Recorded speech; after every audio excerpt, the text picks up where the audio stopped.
Nous sommes réunis ce matin pour magnifier, pour féliciter les bénévoles, car sans eux, tout ce qui est la vie associative, tout ce qui est le sel un peu de la vie dans une commune, sans eux, il n'y aurait pas tous ces phénomènes, toutes ces manifestations, tous ces éléments. Donc nous avons tenu à remercier les bénévoles, à les honorer par la remise d'un trophée, non pas pour dire celui-ci est meilleur que l'autre, mais pour simplement montrer que c'est parce que certains donnent une partie de leur temps, de leur énergie, voire même de leur argent, pour que vive notre communauté.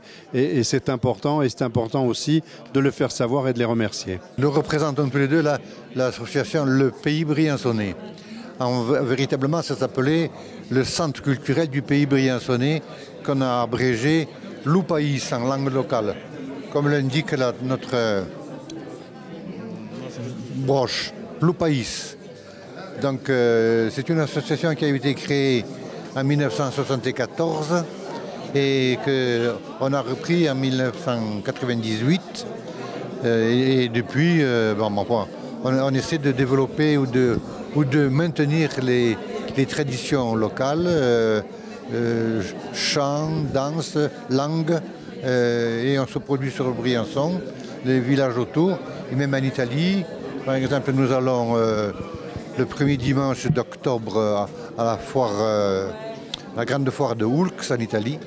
Donc on va représenter un petit peu Briançon là-bas. Président depuis quelques années, après en succédant à mon épouse, nous avions repris l'association en 1998. Et maintenant je suis à côté de mon frère, qui fait partie de l'association aussi depuis quelques temps. Il a été secrétaire de l'association. Maintenant c'est son épouse qui est trésorière. C'est bien ça. Dis quelques mots.